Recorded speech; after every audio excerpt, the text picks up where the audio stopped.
निजाम को बदलना है। निजाम की मौजूदगी में अवाम को हक नहीं मिल सकता, नौजवान को तालीम नहीं मिल सकती, रोजगार नहीं मिल सकता। मतलब गवर्नमेंट को पता ही नहीं है किसी का, तो कराची बेरोजगार है। अगर आप इस्लाम को फॉलो नहीं कर सकते तो इस्लामी मुल्क में हुकूमत मत करिए।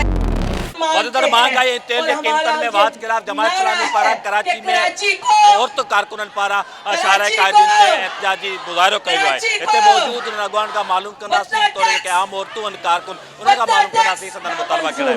ये महंगाई जिन लोगों ने की है, मरियम गौरव से मेरा ये मुतालबा है, पहले वो अपनी 8,500 तनख्वाह करें, उसमें गुजारा करें वो, और अगर नहीं कर सकती तो जितनी तनख्वाह वो खुद लेती हैं उतनी हर आवाम की करें, वरना तो फिर ये बहुत शर्म की बात है कि अपने आप को मुसलमान कहती है। पहले इस्लाम को सीखें कि इस्लाम क्या कहता है। अगर आप इस्लाम को फॉलो नहीं कर सकते तो इस्लामी मुल्क में हुकूमत मत करिए, चली जाइए, सही लोगों को आने दें। देखिए जी, कराची की खवातीन आज ये मुतालबा लेके निकली हैं कि लेवी भत्ता टैक्स का खात्मा होना चाहिए। कराची की आवाम खवातीन ये मुतालबा लेके निकली हैं कि महंगाई का खात्मा होना चाहिए। कराची की खवातीन ये मुतालबा लेके निकली हैं कि उन्हें जीने का हक मिलना चाहिए। जिस तरह लेवी टैक्स के नाम पे हुक्मरान भत्ता वसूल कर रहे हैं, अपनी अय्याशियाँ ख़त्म होने का नाम नहीं ले रही इनकी अय्याशियाँ, इसके ख़िलाफ़ आज देखें अल्हम्दुलिल्लाह हज़ारों की तादाद में ख़वातीन निकली हैं और अपने एहतजाज रिकॉर्ड करा रही हैं। देखें जी, बात यह है कि ये इर्रिलेवेंट हो गए हैं। मैं इस पर बात भी नहीं करना चाह रहा, ये लोग इर्रिलेवेंट हैं। ये सारे वो लोग हैं जो फॉर्म 47 की पैदावार हैं। ये आवाम के जेन्युइन इशूज़ पर बात नहीं करते और ये आपस में इसी तरह एक लड़ाई लड़ते हैं, एक फ्रेंडली फायरिंग करते हैं, आपस में दस्तों गिरेबाएं। इन पे बात करना वक्त का ज़िया है।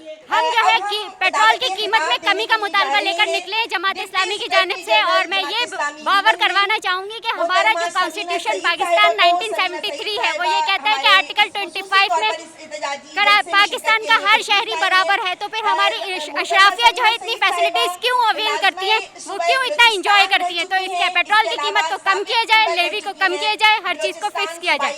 यही हमारा मुतालबा है जमात इस्लामी की जानिब से, और जब तक ये कम नहीं की जाएंगी हम इसी तरह से एहतजाज जारी रखेंगे अपना। मैं सिर्फ 2 वर्ड्स कहना चाहूँगी कि कराची बेरोजगार है, कराची बेरोजगार है। और ये इतना मुल्क अच्छा था कराची, लेकिन इस मुल्क को गंदा बना चुके हैं। गवर्नमेंट को कोई फिक्र नहीं है कि बंदा क्या चाह रहा है, मतलब गवर्नमेंट को पता ही नहीं है किसी का, तो कराची बेरोजगार है। वो ये चाहते हैं कि जो ऑयल और ये सब है उसको सस्ता कर दिया जाए, बहुत महंगा है ये सब। जितने यहाँ अफराद मौजूद है, मुझे लग रहा है कि हुकूमत को घुटने टेकने पड़ेंगे। कराची का यूथ चाहता है कि उनके ऊपर ये पड़ने वाला जो बोझ है महंगाई का, इसको खत्म किया जाए, कुछ तरीके से उनकी मुरादें पूरी की जाए। बात ये है कि इंडिया में प्रोटेस्ट दावत देते हैं कि वो हमारी कराची की गयूर माओ बहनों और बेटियों से निकले हैं, तो कोई इनकलाब आया है। हम सिर्फ बोलते हैं कि यहाँ पे ये नहीं है, वो नहीं है, पेट्रोल के प्राइसेस ऐसे हैं, हम निकलते क्यों नहीं है। जब हाफिज साहब ने हमें पुकारा है, तो आज इतनी आवाम निकली है, इसीलिए कि पेट्रोल के प्राइसेस कम किए जाएं, ये जो जुल्म का इल्जाम है इसे कम किया जाए। तो हम जेंसीज हैं, हम कर सकते हैं अगर हम निकले तो, जैसे हम हाफिज साहब की पुकार पे आज भी निकले हैं। आम आदमी की ज़िंदगी पर तो इसके बहुत ही बुरे असरात हैं, लेकिन जो ख़वातीन जो हैं रोज़गार की तलाश में रोज़ निकलती हैं, उनका तो बहुत ही बुरा हाल है। यानी ट्रांसपोर्ट में आप देखिए कि एक रक्षा भी 500 के बगैर आप नहीं कर सकते। आपको रोज़ाना का 1000 रुपये सिर्फ ट्रांसपोर्टेशन के लिए चाहिए, फिर जो कमाते हैं उससे ज़्यादा तो हम ट्रांसपोर्ट को दे देते हैं। घर में आप दाल पकाना चाहे तब भी उसकी ऐसी रेंज हो गई जैसे गोश्त पका रहे हैं, 500 रुपए किलो दाल मिल रही है। तो हमारे लिए तो बुनियादी इंसानी ज़रूरत की चीज़ें भी बड़ी मुश्किल हो गई हैं। तो हम अपनी ज़िंदगी को कैसे आगे बढ़ाएं, किस तरह से हम अपनी प्रोडक्टिव जो अपनी सलाहियत है वो आगे बढ़ाएं। हम तो रोज़ाना इसी कश्मकश में लगे हैं कि सुबह उठो तो पता चलता है पेट्रोल की कीमत कुछ और हो गई है, दूसरे एक हफ्ता नहीं गुजरता 2-2 बार कीमतें बढ़ जाती हैं और कम नहीं होती।